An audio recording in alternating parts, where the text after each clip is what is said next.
BBC News at midday. Police in France say more than 1,300 people were arrested during a fourth night of rioting across the country. The government says that although the fatal shooting of a teenage boy by police was horrific, there was no justification for the continued unrest and a state of emergency could yet be declared. There was violence in cities including Paris, Lyon and Marseille, where a gun shop was broken into and looted. Our reporter Sophia Betitzer is in Lille, where buildings were badly damaged. Some protesters broke in the middle of the night and set the whole building on fire. We can still see and smell the smoke. Across the street, there's a pharmacy, and that was looted and partially destroyed. This morning, so many people here have told us what is the point of attacking pharmacies, offices, theatres. People are being urged to take new meter readings now that a change to the energy price cap has come into force so that they can manage their bills.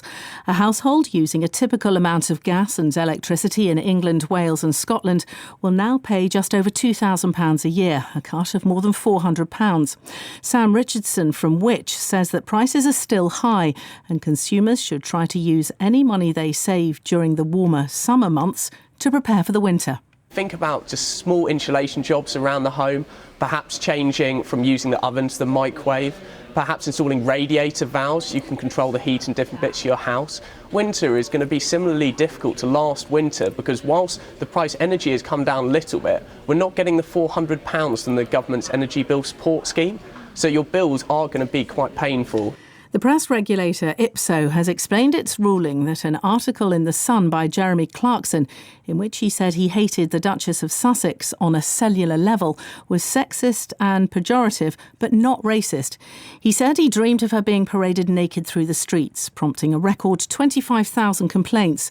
The head of IPSO, Charlotte Dewar, said while it was understandable some readers felt there were racial connotations, there was not enough evidence that that part of the code of conduct had been breached. The Conservative peer Lord Howard, who oversaw the privatisation of the water industry, has rejected calls for it to be renationalised.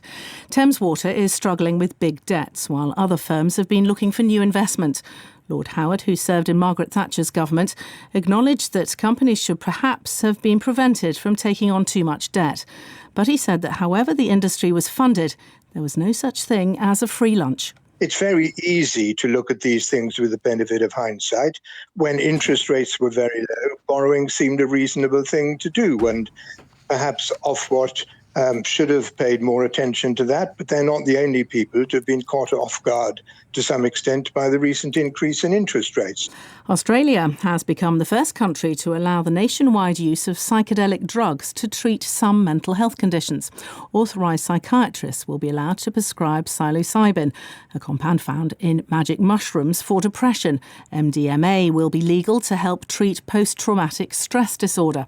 Dr. Mike Musker is a mental health researcher at the University of South Australia. He says some groups will particularly benefit. There are many veterans who are still suffering and not experiencing any relief in their treatment. And these two new drugs offer hope to those people. So that's the idea, is offering hope. And that community is crying out for alternative treatments. And we can now research them safely in practice. In cricket, England's bowlers are searching for a breakthrough to revive their hopes of victory on the fourth day of the second men's Ashes Test at Lord's.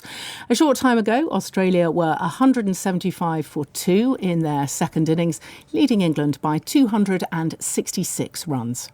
BBC News.